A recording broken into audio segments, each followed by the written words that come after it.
창세기 1장 2절에서 5절 말씀입니다. 창세기 1장 2절에서 5절 말씀 우리 같이 읽겠습니다. 시작. 땅이 혼돈하고 공허하며 흑암이 깊음 위에 있고 하나님의 영은 수면 위에 운행하시니라. 하나님이 이르시되 빛이 있으라 하시니 빛이 있었고 빛이 하나님이 보시기에 좋았더라.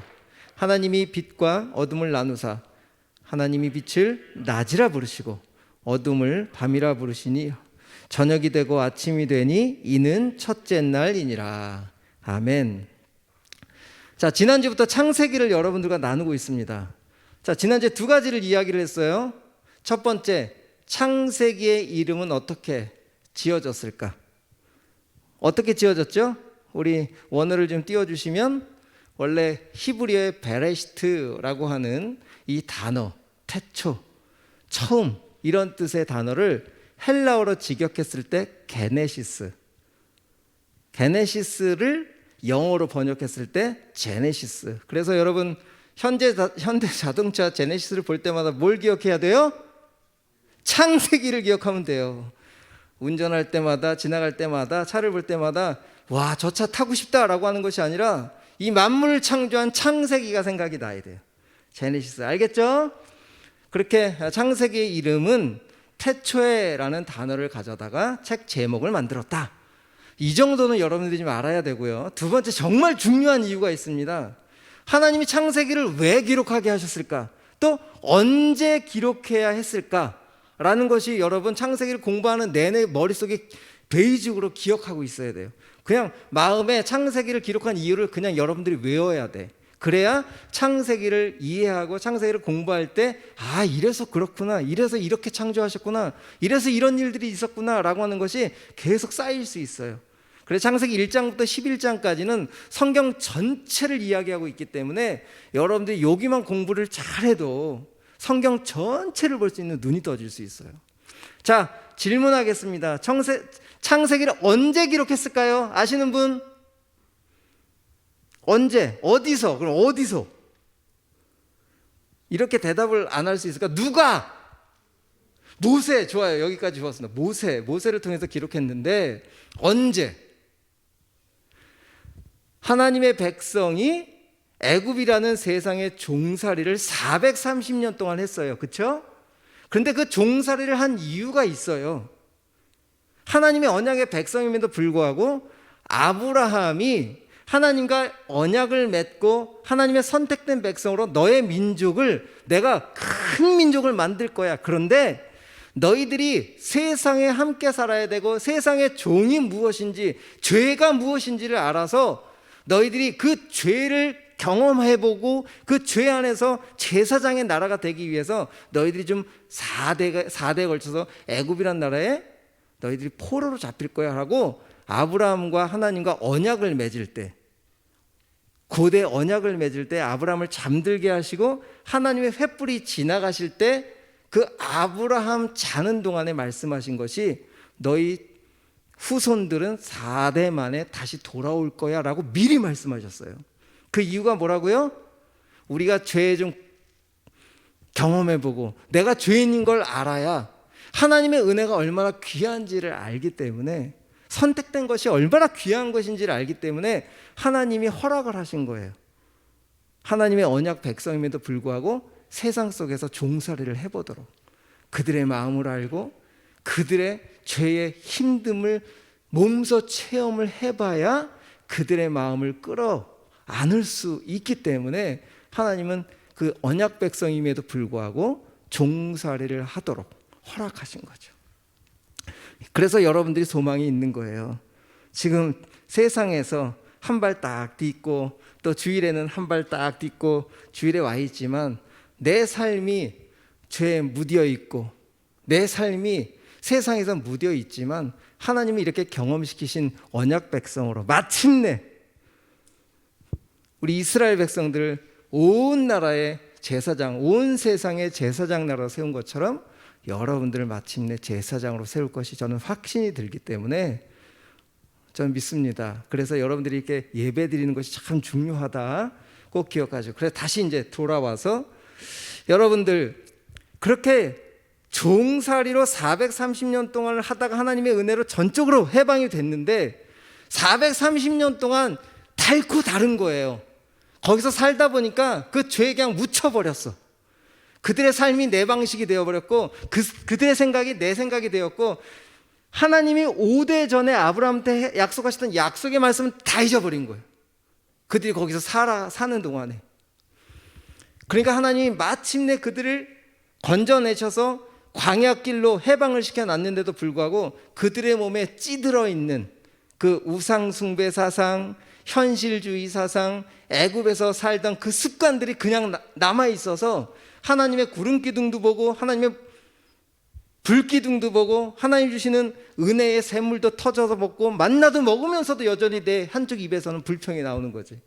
왜? 아직 내 몸이 바뀌지가 않았으니까. 여전히 애굽이라는 그 나라에 찌들어 있는 내 실제 모습들이 드러나니까. 그래서 하나님이 이 백성들이 한번 어디까지 가나 봤더니 어디까지 금송아지를 만들어서 여전히 그 애굽에서 있던 그 모습을 또 나타내는 거예요. 야, 보이지 않는 하나님은 믿을 수 없다. 너희들 눈앞에 보이는 그 바로의 신, 태양신처럼 금송아지를 만들어 놓고 이것이 우리를 인도할 신이다라고. 그러니까 걔네들의 이 이스라엘 백성들의 그냥 삶의 모습이 애굽의 모습이 그대로 광야로 나와 있는 거잖아요. 그들에게 너희들 왜 인도해야 됐었고 너희들을 왜 광야로 인도해서 너희들이 이렇게 내 언약 백성으로 삼았는지 창세기를 하나님이 모세를 통해서 기록하게 하셔서 우리 창세기를 기록한 이유를 한번 올려볼까요? 그들의 삶의 자리, 현실의 문제에서 하나님의 역사적인 관점으로 바꿔놓으시기 위해서 창세기를 기록하신 거예요. 여러분, 제가 오늘 리더들한테 그런 이야기를 했어요. 이 작은 송영훈 목사라는 통로를 통해서 하나님의 말씀을 대언하고 하나님의 말씀이 경험되고 하나님의 말씀을 이렇게 여러분들에게 전하고 있어요. 그런데 모세는 하나님과 시내산에서 얼마나 깊은 교제를 했는지 모세가 내려올 때 얼굴에 광채가 난다 그랬거든요. 그 광채를 가지고 하나님의 말씀이 충만되어서 여러분들이 지금 금송아지를 만들고 있지만 여러분들의 상태는 지금 옛날 애굽에 살던 모습으로 이렇게 살고 있지만 당신들은 그런 사람들이 아니에요. 당신들은 하나님의 선택된 백성이고 당신을 통해서 온 땅에 민족들을 하나님이 구원하시기 위해서 선택된 백성입니다라고 창세기의 내용들을 이 모세가 얘기해 줬다고 생각해 봐요. 이들이 감동이 되지 않았을까요? 하나님은 강제로 여러분들의 삶의 자리에 선택까지도 하나님이 명령을 하셔서 되고 안 되고를 결정하시는 분이 아니에요. 여러분들에게 인격적으로 지금도 선택할 수 있는 기회를 주셨고 여러분들이 세상에 살면서 내가 수도 없이 내 방법대로 살고 있지만 그런 선택을 할 수 있도록 인격적으로 대해 주시지만 여전히 하나님은 사랑으로 여러분들을 품고 계시고 언젠가 어느 방법을 통해서라도 여러분들이 돌아오기를 바라는 것이 하나님의 심정이죠. 그래서 어느 날 하나님 모세를 통해서 창세기를 기록하게 하시고 또한 율법을 전해주시면서 너희는 내 사람이야. 여러분, 법 안에 있으면 불편하죠. 법을 지켜야 되고 법 안에 있으면 갇힌 것 같죠. 하지만 그 법은 우리를 보호해주는 테두리예요. 대한민국 국민이라면 대한민국 헌법 안에 우리가 보호를 받는 것처럼 하나님의 법 아래 이스라엘 백성들을 두었기 때문에 하나님은 그들을 그 법을 지키라는 의미보다는 너희들은 내 소유야, 내 사람들이야, 이 테두리가 있으므로 안전한 거예요. 우리가 예배드릴 수 있는 이 시간이라는 테두리가 있기 때문에 여러분들이 올 수 있는 거 아닐까요? 테두리라는 게 어떨 때는 불편하고 답답할 수 있지만 테두리를 주어졌기 때문에 이 안에 와서 예배를 드리고 마음껏 주님을 찬양할 수 있는 기회가 될 수 있는 것처럼 하나님이 율법을 주신 이유도 바로 그런 이유죠. 이렇게 창세기를 기록한 이유는 이스라엘 백성들의 강제적으로 혼을 내시거나 강제적으로 어떤 징계를 먼저 내리시는 것이 아니라 너희들을 이만큼 사랑하고 있고 너희들을 왜 택했는지를 가르쳐 주심으로 이들이 현실적인 감각에서 하나님의 역사적인 관점으로 돌이킬 수 있는 기회를 또 허락하신 거죠. 이게 창세기를 기록한 이유입니다. 이게 아시겠죠? 이제 왜 창세기를 그때 기록해야 됐는지. 자, 그래서 여러분들에게 지난주 1절 태초의 이야기하고 끝났어요. 자, 오늘 이어서 1절을 조금 더 공부를 해보도록 하겠습니다. 자, 창세기 1장 1절 다 같이 한번 암송해 볼까요? 태초에 하나님이 천지를 창조하시니라. 태초에 베레시트, 베라는 전치사 뭐뭐에 레시트, 태초라고 하는 두 단어가 결합된 베레시트라고 하는 태초에라는 단어죠. 자, 여러분 너무 지금 딱 집중이 돼 있어서 지금부터 한 5분만 좀 어려운 얘기 할 거예요. 약간 신학적, 철학적 의미를 여러분들에게 알려줘야 이 태초란 말이 정확하게 들어올 수 있거든요. 자, 집중할 수 있겠죠? 조금만 더 집중합시다. 졸리면 일어서면 돼. 자, 태초, 시간의 시작을 얘기하죠. 우리 눈에 보이는 만물이 하나님의 창조에 의해서 형태화가 된 거예요. 맞죠? 이해돼요? 여기까지? 우리 눈에 보이도록 하나님이 말씀으로 창조하셨지만 형태화를 시킨 거예요. 그 형태화를 시키는 동시에 뭐가 시작이 되느냐? 시간이 시작이 되었다는 거예요. 여기까지 이해가 되죠? 그러니까 동시에 만물은 물질의 존재와 시간의 시작이 동시에 일어나게 된 상태를 창조의 사건으로 보는 거예요. 그러니까 여러분, 시간이 없으면 물질이 없으면 시간이 존재합니까? 안 합니까? 물질이 없으면 시간이 존재하는 게 아니에요. 이해되시죠? 그러니까 영원이라는 하나님의 시간의 관점, 시간이란 말이 표현이 안 돼요. 영원이라는 것은 영원부터 영원까지니까. 시간이라는 것은 하나님이 창조라는 형태를 만들어내므로, 물질이라는 것을 우리 눈에 보이게 함으로 그때서부터 시작이 된 게 시간이에요. 그냥 물질이 없으면 시간이 있을 수가 있다 없다? 없다는 거죠. 여기까지 우리가 이해했죠? 그러니까 물질이라는 것이 존재해야 시간이 성립되는 거예요. 그렇다면 우리 눈에 보이는 우리 몸을 한번 비유해 봅시다. 우리를 이 몸에 보이는 이 몸은 이것을 물질이라 그래요. 우리 이 흙으로 만들어진 겉으로 보여지는 이 몸. 그런데 진짜 이 몸이 이 땅에서 우리가 태어나는 동시에 시간이 시작이 되죠. 생일이라는 것이 시작이 되죠. 몇 년생, 몇 월. 그때서부터 물질과 태어남의 몸과 시간이 이렇게 연합이 되는 거죠. 그렇다면 우리들이 딱 죽음이라는 것, 시간을 상실하는 순간, 그러니까 이 존재라는 것이 죽음이라는 것에 딱 들어갔을 때 우리는 시간을 잃어버리는 거죠. 존재도 없어지는 거죠. 그러니까 제가 왜 이렇게 정리를 이렇게 이야기하냐면, 우리 몸이 물질이고 몸이 태어남으로 시간이라는 것이 그 존재 방식으로 갖게 되는 거예요. 여기까지 이제 우리가 잘 이해를 했고, 그러면 우리 몸이 소멸하면 그 존재는 시간을 상실하는 거죠. 그게 뭐라고요? 죽음이라는 거예요. 죽음은 물질도 없어지고 시간도 끝나는 거죠. 자, 그렇다면 제가 여러분들에게 이 얘기를 좀 알려주려고, 자, 어느 날 우리 몸은, 모든 이 세상의 물질은 하나님이 다 끝을 두었어요. 이 세상은 다 끝이 있어요. 사람이 만든 모든 것은 영원하지 않아요. 하나님만 영원하신 거죠. 그렇다면 그러면 죽으면 끝나는 건가요? 우리는 뭐로 존재할까요? 우리는 뭐로 존재할 것 같아요? 이 육신이라는 물질이 이제 없어져 버리면 우리는 영혼만 남게 되고 영혼으로 들어가는 사람들이 되는 거예요. 자, 그렇다면 그러면 눈에 보이지 않는 영적인 존재로만 떠돌아다니게 하나님이 하셨을까? 이런 질문이 있을 수 있잖아요. 그런데 그래서 우리 주님이 부활의 몸을 보여주셨어요. 새로운 몸, 이 물질적인 이 시간에 속해 있는 몸이 아니라, 우리 주님은 어느 날 동시에도 나타나시고 벽도 뚫고 지나가시는 그 몸을 보여주셨죠. 그게 우리가 입을 새 몸인 거예요. 우리가 죽음이라는 것은 영원한 세계로 들어가지만 우리가 새 몸을 주신다라고 하는 우리 주님의 말씀이, 우리 고린도 후서 말씀 올려줄까요? 고린도 후서 5장 3절, 우리가 이 장막을 벗을지라도 벗은 몸이 되지 않을 것이다. 그리고 고린도전서 15장 51절에서 53절 우리 같이 한번 읽어볼까요? 보라, 내가 너희에게 비밀을 말하노니 우리가 다 잠잘 것이 아니요 마지막 나팔의 순식간에 호련히 다 변화되리니, 나팔 소리가 나며 죽은 자들이 썩지 아니할 것으로 다시 살아나고 우리도 변화되리라. 이 썩을 것이 반드시 썩지 아니할 것을 입겠고 이 죽을 것이 죽지 아니함을 입으리로다. 그러니까 우리한테 새 몸을 주시겠다는 거예요. 우리에게는 이렇게 미리 약속을 해놓으셨어요. 사람은 이 육신은 벗어 던지지만 정말 영원하신 우리 주님이 잠깐 보여주셨던 그 몸을 우리에게 보여주실 거라는 거예요. 그 약속인 거죠. 자, 그러면 태초라는 말을 이야기하다가 여기까지 제가 왔는데, 태초라는 창조의 시작은 보이는 물질이 시작이 되면서 시간이 시작되었다, 그 이야기를 지금 하고 있는 거고요. 이제 그렇다면 그 다음 단어 창조라는 단어는 히브리에는 세 가지 단어가 있어요. 첫 번째 바라, 두 번째 아사, 세 번째 야차르, 이렇게 세 단어가 있는데 완전 무에서 유로 창조한 단어를 바라라고 하는 단어 하나뿐이 없어요. 나머지 아사, 야차르라는 단어는 다 있는 재료를 가지고 만든 거예요. 단어가 세 가지의 창조라는 단어 속에서.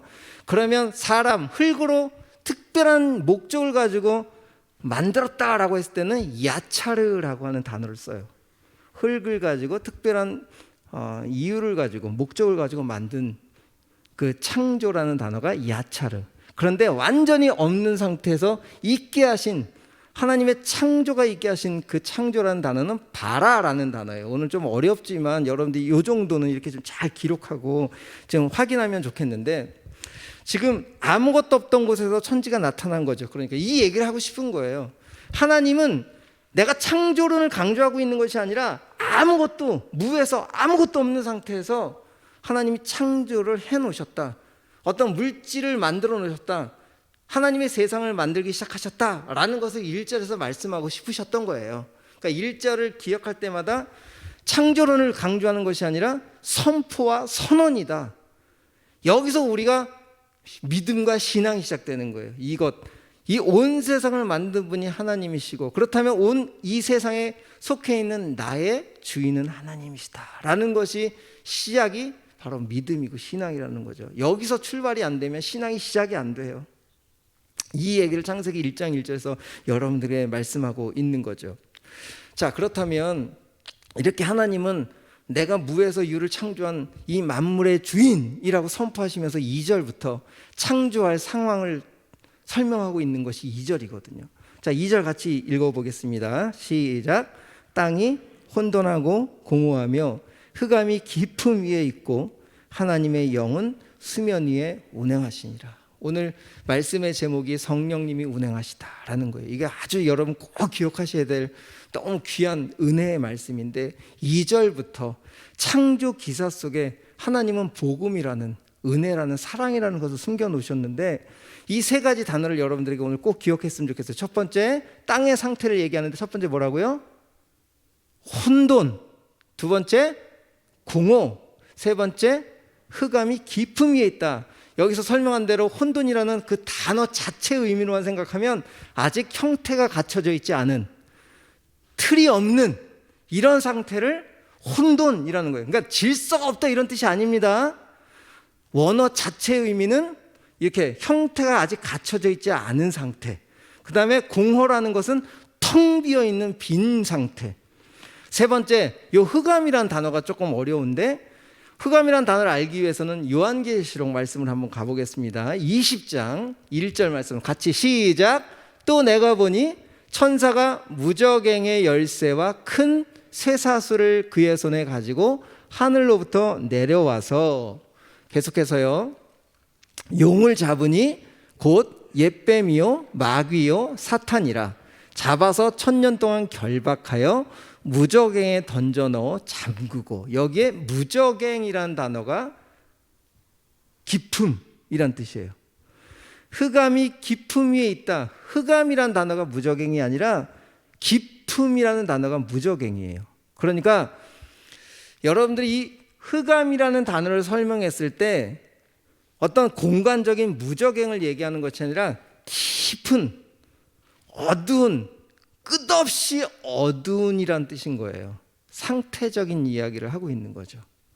자, 그러니까 여러분들에게 지금 세 가지의 단어를 이야기했어요. 땅은 지금 틀이 하나도 갖춰져 있지 않고 텅 비어 있고 끝없는 어둠 속에 있는 그곳에 하나님은 창조를 하기 시작하셨다라고 하는 것이 2절의 원어의 의미예요.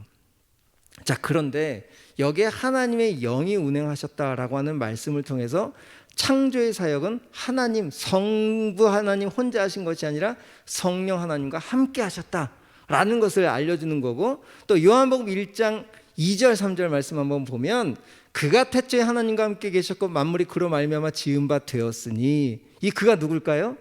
말씀이신 성자이신 예수님을 말씀하시죠. 그러니까 창조 사역은 하나님 혼자 하신 것이 아니라 성령님과 아들 성자 하나님과 세 분이 연합해서 한 사역이다라는 것을 2절에서 한 번 더 설명하고 있는 거예요. 그러니까 하나님 혼자 하신 일이 아니에요. 세 분이 연구하시고 세 분이 계획하시고 세 분이 충분히 논의해서 가장 필요한, 가장 완성할 수 있는 그것을 만들어내셨다, 이 말씀인 거죠. 그래서 여러분들 다음 주에 제가 나누겠지만 보시기에 좋았더라를 7번을 반복하세요. 그렇죠? 해도 만들어 놓고 빛도 만들어 놓고 식물도 만들어 놓고 보시기에 좋았더라, 보시기에 좋았더라, 그렇게 7번을 반복하시는데 거기에 좋았더라라고 하는 단어가 토브라는 단어예요. 선하다. 하나님이 세 분이 완전히 완벽하게 만들어 놓으셨다. 참 좋다. 그런데 그 좋다라는 것은 세 분이 만들어서 자기들이 막 기뻐서 와, 나 진짜 잘 만들었어, 성령 나 진짜 잘 만들었지, 이런 뜻이 아니라, 자랑이 아니라 마지막에 만들 사람, 주인공인 사람이 그곳에서 누릴 것을 보면서 좋다, 좋다 하신 거예요. 이해하세요? 창조는 누구를 위한 거였어요? 하나님 자신을 위한 것이 아니라 맨 마지막에 만들 사람을 중심으로 첫째 날부터 만들어 가셨다는 거예요. 얼마나 귀합니까? 이 사람이 나중에 마귀에 속아서 하나님의 그 법을 떠나서 잘못 살고 있을 걸 하나님이 모르셨을까? 그럼에도 불구하고 이 사람과 이 에덴이라는 이 창조물에서 함께 교주하며 영원히 살고 싶어하는 그 하나님의 기뻐하심이 좀 느껴지세요? 이게 하나님이신 거죠. 여러분 아직 결혼을 하지 않았잖아요. 결혼을 하면 뱃속에서 이제 어느 정도 시간이 지나면 아들인지 딸인지 가르쳐주면, 딸이면 뭐 분홍색 신발도, 또 아들이면 뭐 파란색 신발도 사고, 그 아이가 아직 태어나지도 않았는데 방을 이렇게 꾸며놓는 우리 결혼한 부모들 여러분들 다, 아마 여러분들도 그랬을 거예요. 태어나기 전에 여러분들의 부모가 그렇게 준비했을 텐데 그런 거예요. 그게 비교할 수도 없지만 하나님이 첫째 날부터 쭉 창조를 하시면서 계속 누구를 겨냥하고 있는 거예요? 예? 마지막에 만들 사람. 그 사람은 바로 아다마라고 하는 흙에서 따온 말이거든요. 흙 같은 아주 보잘것없는 그 땅의 존재 같은 그를 내 자녀 삼기 위해서 그와 연합하고 싶으셔서 모든 창조의 초점이 이 창조에 있는 것이 아니라 사람에게 있다는 사실인 거죠. 이 얘기 들으면 저는 막 소름이 끼치고 너무 감사한데, 나 같은 사람을 위해서 하나님이 그렇게 첫째 날 빛을 만드시고 너무 보기 좋아. 야, 저 빛을 쐬고 이 사람과 내가 이 동산을 거닐 걸 생각하면 얼마나 좋을까 라고 하는 그 하나님의 심정에서 이 성경을 읽어보면 정말 기쁜 거 아닐까. 자, 그렇게 창조는 세 분이서 하셨다. 이제 아시겠죠? 성령님과 우리 성자 하나님, 말씀이신 그 예수님이 함께 동역하셔서 만든 작품이 바로 창조 세계라는 거예요. 자, 오늘은 그러면 조금 더 이것을 영적인 의미로 얘기해보고 오늘 말씀을 마쳐봅시다. 오늘 2절도 다 못하겠네. 자, 혼돈과 공허와 흑암이라는 단어를 영적인 의미로 한번 생각해 봅시다. 예레미야 선지자가 이 부분을 영적으로 표현해냈어요. 우리 한번 띄워볼까요? 4장, 예레미야서 4장 23절 같이 읽어봅시다. 시작. 보라, 내가 땅을 본즉 혼돈하고 공허하며 하늘에는 빛이 없으며. 그렇죠? 창세기 1장 2절하고 똑같이 기록하고 있죠. 예레미야 선지자가 왜 이렇게 똑같이 기록했느냐? 예레미야가 지금 이 땅의 상태를 이야기하는 지금 현재의 시점에 이스라엘 백성들의 모습이 어떤지를 여러분들이 알아야 돼. 그래서 이 앞에 이 결론적인 얘기를 하기 위해서 이 앞에 예레미야서 2장에 이렇게 얘기하고 있어요. 7절에 세 번역으로 제가 읽어드릴게요. 내가 너희를 기름진 땅으로 인도해서 그 땅의 열매를 먹게 하였고 가장 좋은 것을 먹게 하였다. 그게 창세기, 창조의 그 동산을 얘기하는 거예요. 그런데 지금 현재로서는 가나안이겠죠. 그런데 너희는 그 땅에 들어오자마자, 에덴 동산에 들어오자마자 내 땅을 더럽히고 내 제산을 부정하게 만들었다. 제사장들은 나 주가 어디에 있는지 찾지 않으며 법을 다루는 자들이 나를 알지 못하며 통치자들은 나에게 맞서서 범죄하고 예언자들도 바알 신의 이름으로 예언하며 도움도 주지 못한 우상들만 쫓아다녔다. 이게 지금 예레미야가 이스라엘 백성들, 선택된 백성들을 보며 이 땅의 상태, 사람의 마음의 상태, 존재의 상태를 혼돈과 공허와 흑암으로 비유한 거예요.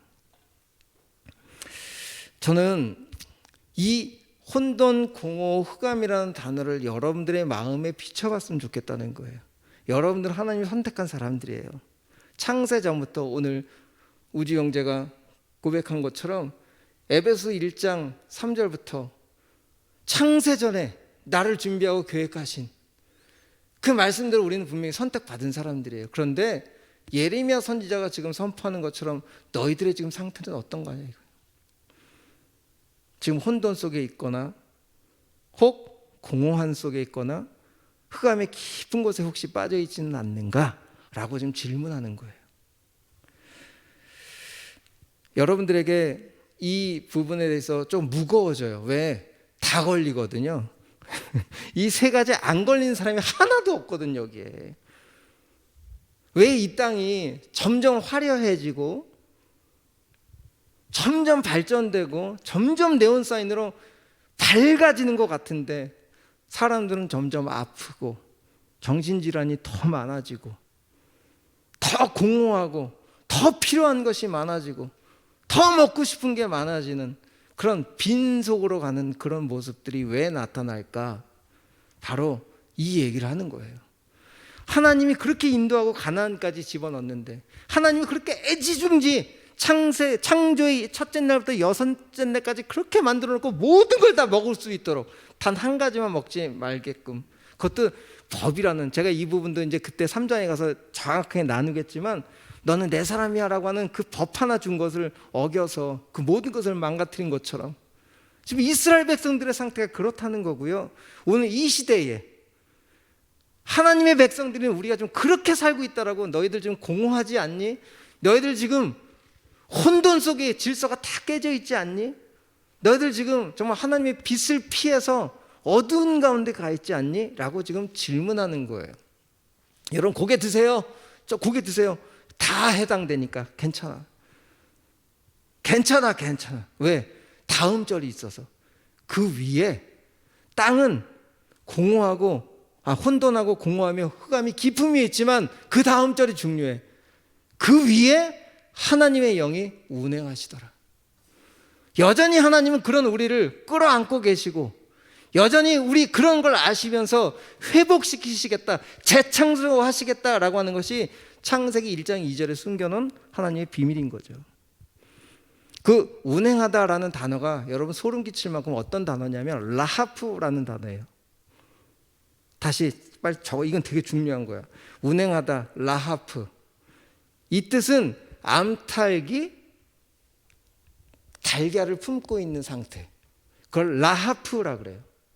하나님의 영이 그 흑암과 혼돈과 공허 속에 있는 그를 끌어안고 있다는 거야 지금 암탉처럼.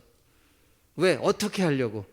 그거를 모세가 얼마나 기가 막히게 표현했는지 몰라요. 신명기 32장 10절 11절 여기에 딱 라하프라는 단어가 딱 한 군데 더 써 있어요.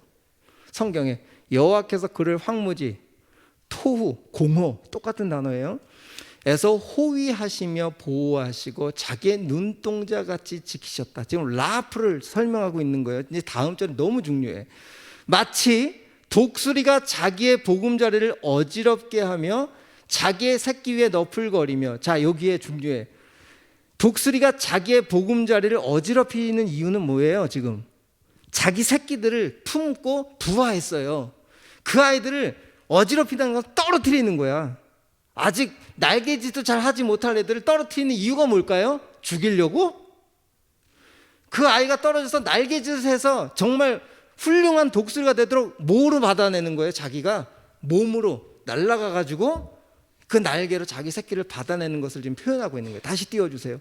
이건 너무 소중한 말씀이야. 마치 독수리가 자기의 보금자리를 어지럽게 하며 자기의 새끼 위에 너풀거리며라는 단어가 라하프예요.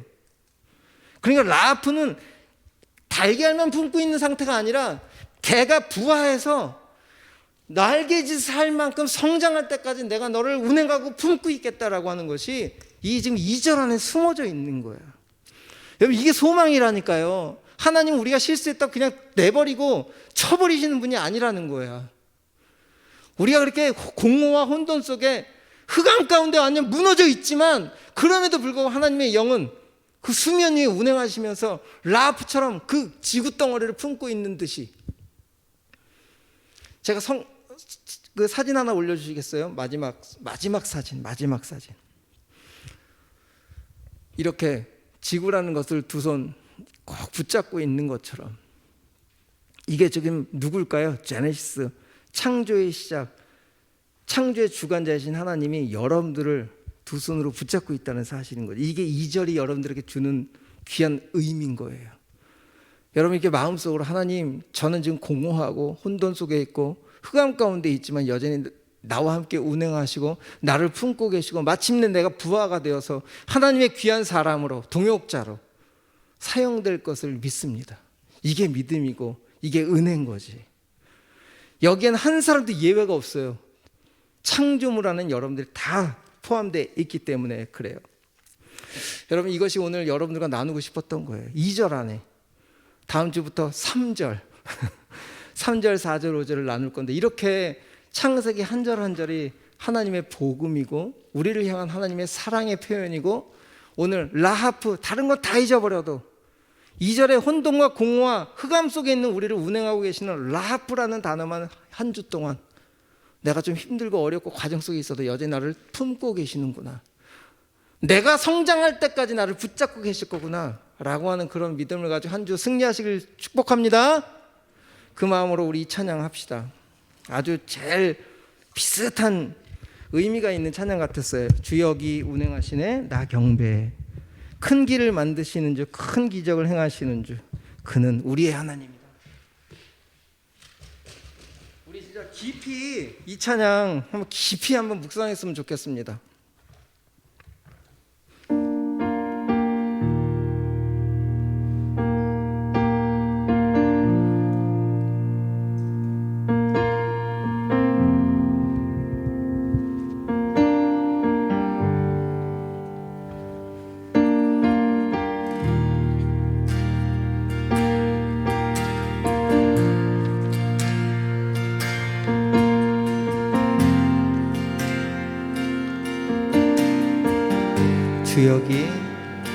주역이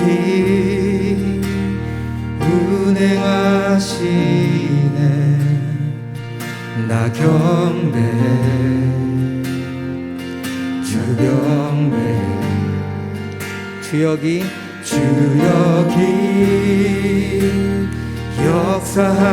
역사하시네 나 경배해 주 경배해. 큰 길을 만드시는 우리 하나님, 큰 길을 만드시는 주, 큰 기적을 행하시는 주, 그는 나의 하나님. 약속을 지키시는 주, 어둠 속에 빛이 되시는 그는 나의 하나님. 우리의 마음 만져주시는 우리 하나님, 우리 마음 만져주시는 주, 나 경배해 주 경배해. 우리 마음 치료하십니다. 우리 마음 치료하시네 나 경배해 주 경배해. 우리의 삶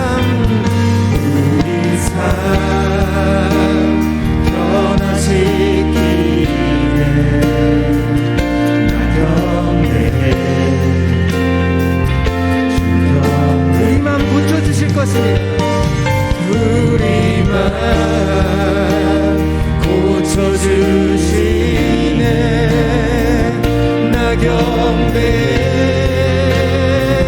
주 경배해 큰 길을 만드시는 주 큰 기적을 행하시는 주 그는 나의 하나님 약속을 지키시는 우리 하나님, 약속을 지키시는 주 어둠 속에 빛이 되시는 그는 나의 하나님 큰 길을 만드시는 주 큰 기적을 행하시는 주 그는 나의 하나님 주님 창세전에 약속한 것을 지키십니다. 약속을 지키시는 주 어둠 속에 빛이 되시는 그는 나의 하나님 나의 하나님 나의 하나님 나의 하나님 나의 하나님 나의 하나님 나의 하나님 나의 하나님 나의 하나님 우리 오늘 고백한 대로 하나님의 영이 우리를 운행하고 계시죠. 우리를 치유하시려고 우리의 상태를 다 보고 계시는 우리 하나님께서 큰 길을 준비하셨고 큰 기적을 행하실 것입니다. 그렇게 이 한 주간 믿음으로 나아갔으면 좋겠습니다. 비록 내게 보이지 않아도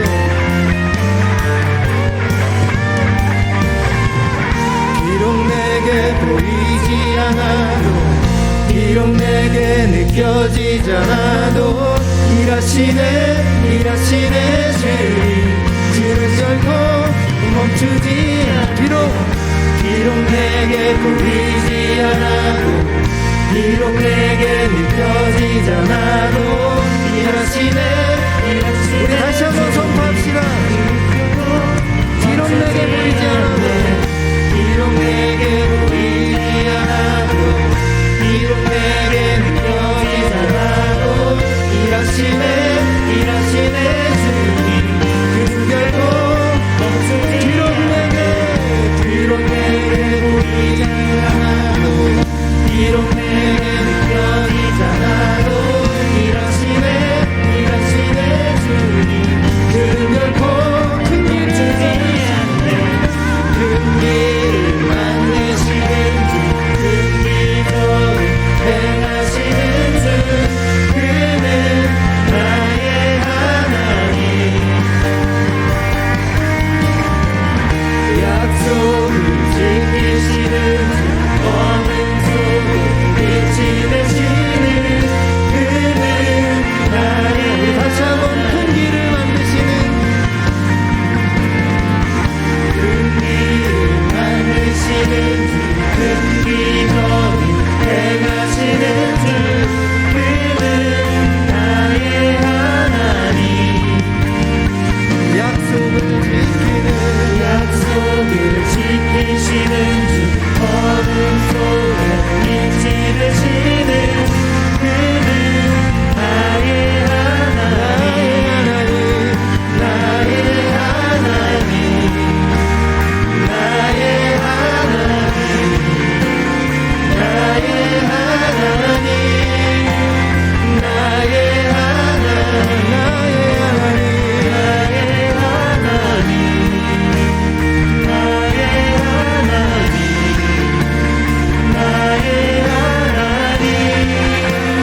나의 하나님 우리 여러분의 목소리를 한번 고백할까요? 비록 내게 보이지 않아도 비록 내게 느껴지지 않아도 정말 주님 오늘 일하고 계십니다. 여전히 품고 계시고 우리를 사랑한다 라고 하십니다. 비록 내게 느껴지지 않아도 비록 내게 느껴지지 않아도 일하시네 주님, 주는 결코 멈추지. 다시 한번. 비록 내게 보이지 않아도, 비록 내게 느껴지지 않아도 일하시네 주님, 주는 결코 멈추지 않는 큰 길을 만드시는 주, 큰 기적을 행하시는 주, 그는 나의 하나님. 약속을 지키시는 주, 어둠 속에 빛이 되시는 그는 나의 하나님. 여러분 이렇게 기도할까요? 우리의 모든 삭들을 다 알고 계시거든요. 하나님이 죄를 인정했다는 것이 아니라 일말의 가능성이라도 혹 아담이 이 창조의 세계에서 마귀의 유혹에 넘어가서 혹 죄인이 되더라도 나는 그를 끝까지 품고 갈 거야 라고 하는 것이 창조 시작전부터 숨겨져 있는 비밀이었습니다. 우리의 상태 지금 현재 인정하는 게 아니에요. 여러분들 죄를 지으라는 얘기가 아닙니다.